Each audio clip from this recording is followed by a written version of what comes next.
Itoophiyaa keessatti waggoottan afran Abiy Ahmad bulchi waan hin argin hin qabne. Mirguma ishee waggaa afran irraa qabnullee har'a hin qabnu. Kun hundumti immoo maalidha? Waraana bilisummaa Oromoo qaama jedhamu cilee dibuu shororkeessaa godhanii addunyaa irratti mul'isu kana dhagalmisa. Ati nama Itoophiyaa keessa jiran keessa nami Abiy Caalaa immiyyee Itoophiyaa የፍቅር ሀገር jedhe weeddisoo weelliftoota Amaara kan hin ta'ini hin jiru jechuudha. ኢትዮጵያ ውስጥ በዩቲዩብ የሚከፈል ገንዘብ ታክስ የሚከፍል ሰው እኮ የለም። እኛንን ዩቲዩብን ላይክ ሼር እያደረግን እናባዛው So ati shira kiyya kanan dubbatinaa jettaa bichu. Miidiyaa qilleensarraa nu buuftu akkam taanaree YouTube mukaan irratti yoo waan isin dalagaa jirtan ammeenyi isin godhaa jirtan kana uummataaf dhiyeessine malee abbichu. Ammas taateen ta'e kun kanumti inni ba'ee waan Oromiyaaf waan Beenishaangul Gumuz qofa keessaa addatti filatee barreessuudhaaf filateef kuni gochicha geessee waraana bilisummaa Oromootti maxxansuun waan isa barbaachiseef qofadha. Ha Abiy Caalaa immoo Itoophiyaa gooloo jiraati nafannisa.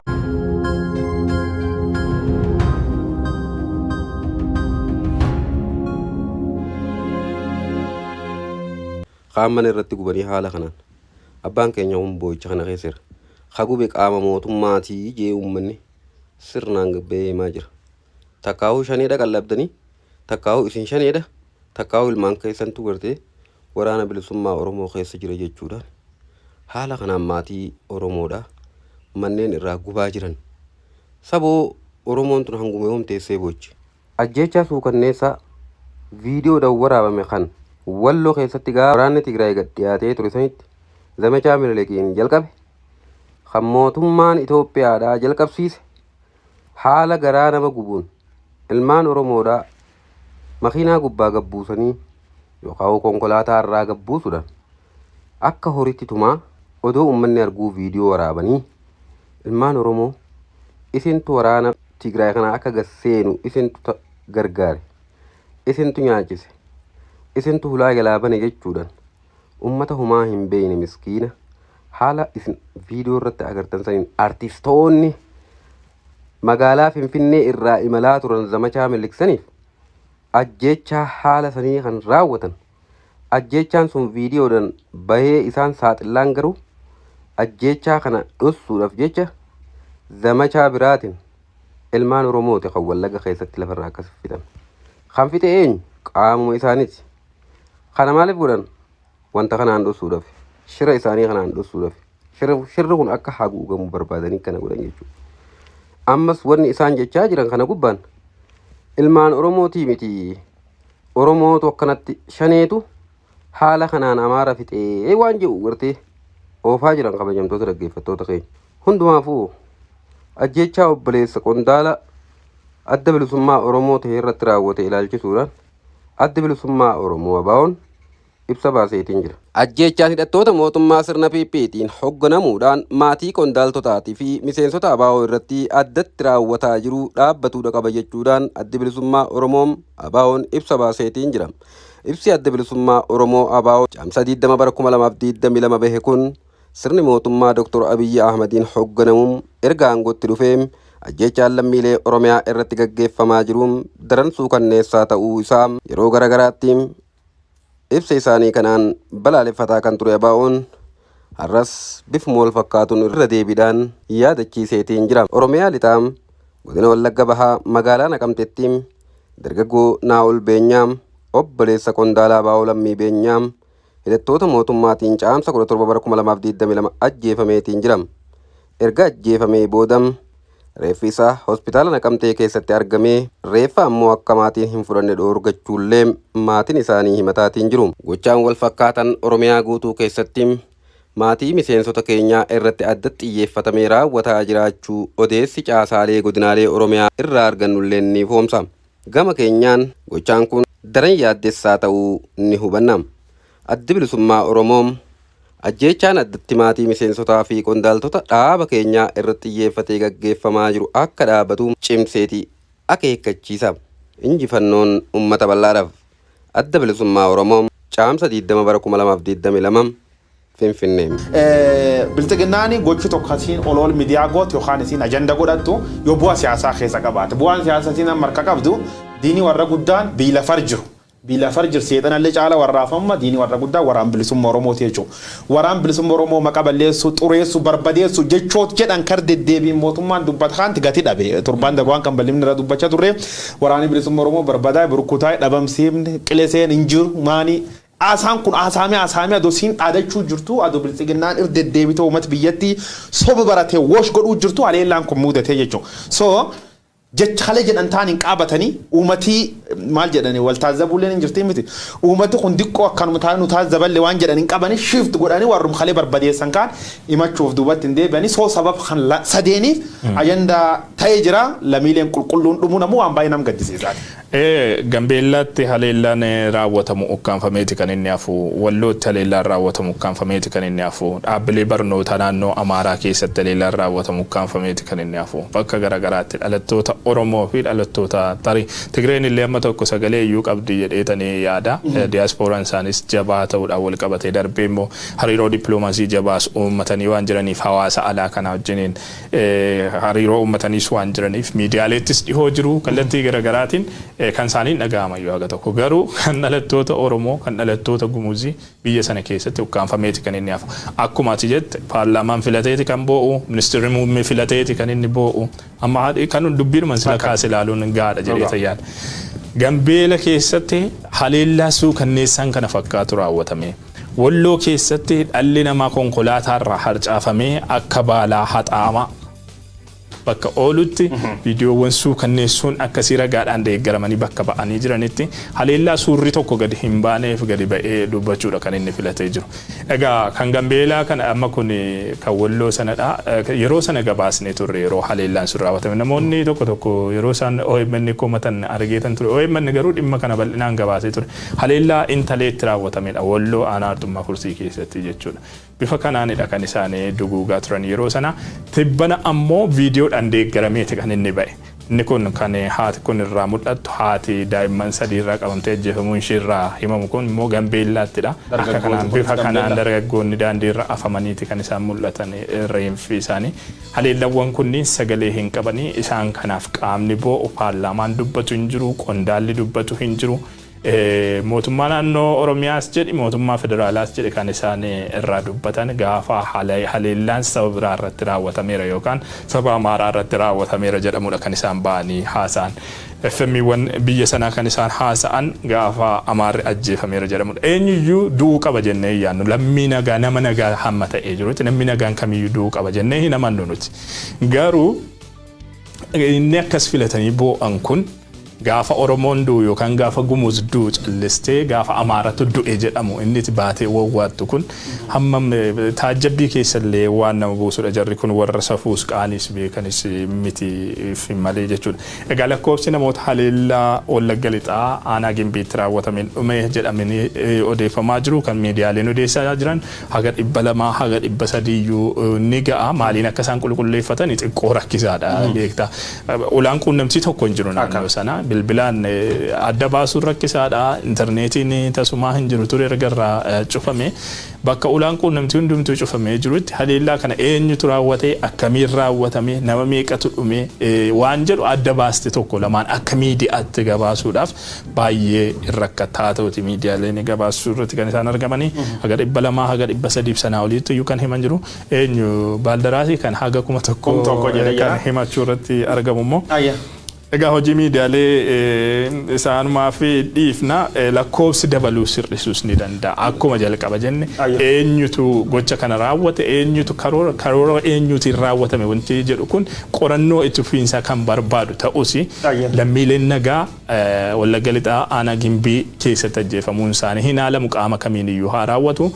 Lammiileen nagaa bifa kanaan taargeet ta'anii ajjeefamuun garuu sirriidha jennee. Yaa miidiyaa propaganda laal miidiyaan wantoota tokko laali dhugaanii namooti amma Oromoo litaata Amaaraa litaata Tigree litaata uummata biyya Itoophiyaa sun keessa political dominance qaban jedhanii herregaman gaaf durii warqan sadee maaliif taatee hojjette tokkoffaa miidiyaa dhiyaachuu isaanii lamaffaa qondaaltota mootummaa keessa nam dubbatuuf qabaachuu isaanii international community waliin qunnamtii qabaachuu isaanii irratti hundaa'a. Yeroo tokko kam waan argitu amma jecha namoota kana irratti gabaasi BBC'n hojjechaa ture kan miidiyaaleen ala guutuu walirra fuudhan hojjechaa turan gabaas yeroo jalqabaatiif Associated Press barreesse jechuudha. Gabaas sun namni barreesse Elias Masarat jedhanii miseensum gari naftanyaa kana namni 200 ol duu muca sun barreesse ruutar sirra fudhatee deebi'ee miidiyaaleen alaa gumgaanii isum gaardiyaan jinniin sun cufti sun fudhataa jiru amma sirratti tokko maaliif akkas ta'uu danda'e mucaan sun namni doon hin jenne namni tokko ta'e 500 ta'e 20 ta'e tokko ta'e duun qaba ilmi nama qulqullichi du'echuun biyya seera hin qabne malee biyya wambade maafiyaa lubbuu balleessitootaan bultuuf lubbuun nama gati dhabdi malee ilmi nama duun qaba garuu maal seeta ilmi nama haduu cufti wal qixxee kabaja qabaachuu qaba gartee tokko ifatti jeefamee reeffisan uwwatame tokko ammoo khaboot taatu biyyita akkasi biyyam diiguu jiran purposely Itoophiyaan ya diigamta ammas biyyin taatu waan kan waggaa tokko lamaa fir deddeebina dubbachuu jira anam makkil moromoo tokko yoo nagaafat Itoophiyaa biyyiti jedhan maqaa jira abstract harta gubba jirti malee laf gubban jirtu jechuu Itoophiyaa ya diigam Itoophiyaan mootummaan qabdu Itoophiyaan uummati qulqulluun tanaaftu guugamuu jira jechuu qaamni seer kabachiis eegin jir qaamni seer kabachiis eegi shiftata qaamni seer kabachiis eegi qawwee qabatina mijjeestaa qaam dhibi khayjees irra dhowuun dandeenya qofa doon ta'ani waan yakkam hojjetame cufaafu bileem nam godhaa'uun biyyiti sun hin jirtu yaayyuu baddee jechuu dandeenya amma akka waliigalaatti akka Itoophiyaan hin jirtu jecha dheefraga hiyyaa yoo fayyadame torbaanuma kan keessa bultii 10 doon geenne nama gamit dhumati meesa nuuf gaafadha amma nu studio kee jirra agnu studio kee jirra namni agaba dhumat waa qabbeeka ha viidiyoon argin dubbanna khawdeeffanoon isa miidiyaa baat beenne maayee qaayee Oromoo qaayee biyyattii keessatti lubbuun agam guyyaan akka gaagamtu embeelu garuu kumaatamaan akka namni dhumool ragaan guutuun injiru jechuudha dhugalaaf jirtuun gambeel keessa waan ta'aa yoo argitan dargaggoota harka duwwaa jirti qabanii qaamolee mootummaa tawaya dambii uffat rasaasaan dhukaaftee jeessa turte ragaan kan caalin jiru lammeessoo achum keessatti dargaggoota walitti qabanii jimlaan fixanii reeffi nama kara gubba ciisaa jechuudha kanammoo hojjata qaam mootummaa haqawwe mootummaatiin coccoo qawwe gibir uummataatiin bitamteen uummati jeesuu deebi'ee jechuudha dargaggeessi kara gubbaatiis haadha Oromoo gartee haadhilmaan sadii qabanii kara gubbaatti rasaasi tiroopsanii jeessan yoo mootummaan si jees ati maal jedhan holy days holy war jechuun ni dandeettam waraani mootummaan uummata nagaa irra godhe Itoophiyaa keessatti akkamiin fudhatama waraan qulqulloota jedhamee amanama hagaree dhibii gaaf garee dhibii qubqabu fedhan ammoo maal jedhani uummati qulqulloon du'ee jedhan am fakkeenyaaf uummata Amaara kulleeni waa waraani bilisummaa Oromoo achi keechchochoof wanni warra mul'atu malee jaalala sun hin qabu garee Nabiyyi Ahmad jaalala uummata hin qabdu jechuudha garee Nabiyyi Ahmad garee kiraateeriyaa mootummaa guutuun garee duuriyyee wambadee shiftaa al-shabaab baanan faan garagarummaa al-shabaab faan kaayoof loltiyyuu akka tokkotti waan qaban garee Nabiyyi Ahmad kaayoo siin beekanin walloo keessa waan ta'an agartanii jechuudha armirratti alaaba maratanii zamacha minilik jedhanii wayaa warri keeyyat wayaa raayyaattis biyyaati qawwee warri baat kilaashii raayyaattis biyyaatiin dargaggoota kumaataman konkolaataa irra buusanii rashana turanii jechuudha. Abiyyi Ahmad Feesbuukii hin qaba Feesbuuk Itoophiyaa keessa foolowarsi olaanaallee namni qabna dhaadachaa ture. Maal reeffi viidiyoo walloo sun hin agarre Dr. Abiyyi Ahmad. Yookaan kaadireen isa beeloftooti viidiyoo kumaatamii dhumate hin argine. Wallaggi keessatti uummati qulqulluun dhumu sun hin argine. Dabri ammoo Gambeela keessatti torbaanum kan namni agas gadhumachuu hin argine. Amma maal godhan gaafa ajandaan siyaasaa warra dhufu booni gadooduun maraachuun laf gargalchuun waan baratamee jechuu asillee maraacha deeman asillee boon abba fedhanillee qubqaban yakki Itoophiyaa keessa waggootan afran dabre dalagameef gartee seeralleen aadaalleen dhugaalleen qaamiti gaafatan qaam bilxiginnaati mootumma jedhee hagibiru mata guuruu jiris mootumma jedhee kana midhanam gargalchuu jiris hidhuuf ijjeesuuf saamu qofa badoon ta'e ga'ee mootummaa guddoo naga uummata tistu sun godhuu hin dandeenye jechuudha. Mootummaan Abiy Ahmed waggoota 3 arfan darbanitti kan inni gochaa bahe adda durummaadhaan qumaara lubbuu lammiileetiin qumaara taphachuudha. Ammas wanti ta'aa jiru qumaaradha kan taphatamaa jiru lubbuu lammiileetiin. Eenyus haa du'u sabni kamirraas namni ajjeefamu lubbuun lammiilee nagaa guyyaadhaa gara guyyaatti darbaa jiru kun qumaara karoora mootummaa Abiy Ahmediitiin raawwatamu ta'uu haalonni mul'isan guutummaan guutuutti ifa ta'aniiti kan isaan natti mul'atan anaan. Ana qofa miti ragaadhaan deeggarree yeroo garagaraatti mul'isaati kan turre ajjeechaa Oromiyaa keessatti raawwatamus iddoowwan garagaraatti ajjeechaa lammiilee nagaa irratti raawwatamu kana jechuudha kan gimbiitti ta'es qumaaruma kanadha mootummaan Abiy Ahmed ofii personally amma namichuma sana yoo fudhanne ilaalle haleellaa Oromiyaa fi Beenishaangul Gumuz keessatti ta'een hedduu gaddinee jedhee warra hawaasa shoror keessu kaayyoo isaanii godhatetu kana raawwatee jedhee ba'ee waa meeqa haasee kana booda wanna akkasiin dhalatu maal jedheeti kan inni dhaadate. Dhugaa dubbachuudhaaf taanaan Abiy Ahmed lammiilee dhumaan sanaa fi homaa tokko dhannarrayyuu sayyaa. gaddee miti kan inni kana dubbatu itti fakkeessuudhaaf gaddine jedhe kan inni dubbatu jechuudha. Osoo lammiilee nagaatii fi dhugaadhaan lapheensaa kan dhiigu ta'ee ajjeechaan lammiilee nagaa kan isa gaddisiisu osoo ta'ee kan Gambeellaatti ta'aa jirus isa gaddisiisu qixa isa gaddisiisuutu irra ture. Kan Wallootti ta'aa jirus qixa isa gaddisiisuutu irra ture. Ammoo dhaabsisuudhaaf hin danda'a ture. Gochoonni kunniin akka isaan hin raawwatamne gochuudhaaf hin danda'a ture. Maaster maayindiin gocha ganaa garuu Abiy Ahmed mataasaa waan ta'eef isuma mataasaa waan ta'eef guyyaadhaa gara guyyaatti lubbuun lammiilee nagaa badaati kan inni jiru. Saba kamirraayyuu abadu. Sana miti sabummaa isaa miti. Namummaa isaa qofa ilaallee madaaluu danda'utu nurra jiraata jechuudha. Guyyaadhaa gara guyyaatti milishaa mootummaadhaanidha karoorri kun raawwatame kan inni raawwatamu irratti argamu. Guyyaadhaa gara guyyaatti humna addaa poolisii Oromiyaa, humna addaa poolisii Gambeellaa, humna addaa poolisii Amaaraa isaan kana humna addaa Beenishaangul Gumuz isaan kanaanidha kan gochi kun raawwatamu irratti kan argamu. Kun hundumti immoo maalidha? Waraana bilisummaa Oromoo qaama jedhamu cilee dibuu shororkeessaa godhanii addunyaa irratti mul'isu kana dhagalmisa. Ammas taateen ta'e kun kanumti inni ba'ee waan Oromiyaaf waan Beenishaangul Gumuz qofa keessaa addatti filatee barreessuudhaaf filateef kuni gochicha geessee waraana bilisummaa Oromootti maxxansuun waan isa barbaachiseef qofadha. Waraanni bilisummaa Oromoo naannoo inni keessa socho'u keessatti haleellaan kun waan raawwatameefidha. Egaa qaamoleen lamaan iyyuu quba walitti qabuu irratti kan isaan argaman mootummaan kan naannoo Oromiyaa isaa jennu kan godinaas kanaanaas kan maalii isaa jennu gochicha waraana bilisummaa Oromoo qaama shanee jedhanii waamaniitu raawwatee jechuu irratti kan isaan argaman. Waraanni bilisummaa Oromoo gama isaatiin mootummaan qumaara baratame sana taphataa jiraachuudha kan inni ibsaa jiru.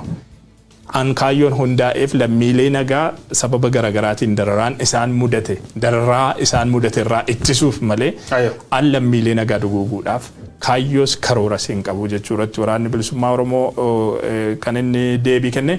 Egaa eenyutu raawwate waan kana gocha kana eenyutu raawwate wanti jedhu qorannoo qaama walabaadha kan inni barbaadu. Waraanni bilisummaa Oromoos adda durummaadhaan kan inni gaafachaa jiru.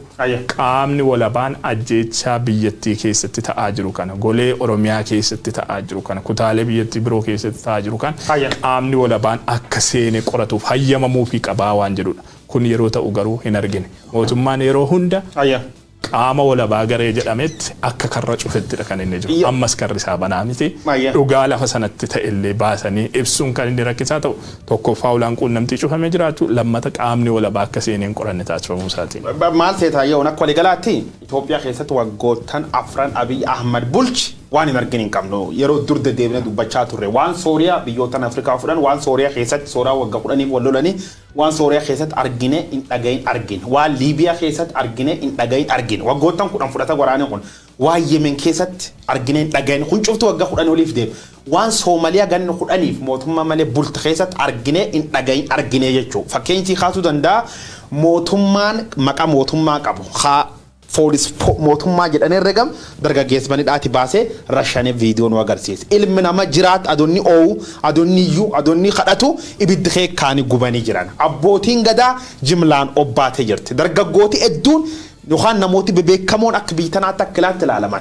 Qondaaltota mootummaa dabalatee injiinaroota bebeekamoo akka Simanyoo Baqqalee dabalatee Hacaaluu Hundeessaa Boonsaa dabalatee qulqulloota hedduun ijjeefamanii jiran. Warrummaa gammaatti Itoophiyaa keessatti du'an kan tokko haqee warra mul'ate beekaa tokko mootummaan biyya bulchite gaafatan fudhate beekaa hin fudhanne cufayyuu katolch harka keessa qaba is waan taateef yeroo duu namni kum tokkoon du'aa juntaa namni 500 du'aa shanee namni 50 du'aa Gibs namni 2,000 du'aa Suudaan namumatti haqacha ooluun mootummaan sadarkaa akkanaa gad bu'ee gocha akkana dalag biyya lafaan jiru gocha yoo wal fakkeessinaan jettaat mootummaa biyya Amaaraa dubbadhe yeroo dabree Times magazine Barroon Times Abiy top influential nani waacifan gaafas irra dubbanne turre gaafasi criteria Adolf Hitler barkur sagal soddom sagal khis ittin influential ta'in Abiy influential ta'e kadreen ilma bagadaa itte ingilifa don dubbisini dibbe dhaante nu rakkifte jechu yakkooti bara Abiy Ahmed argin goch fascism non fascism jechuun Benito Mussolini fa fudhachuu dandeenya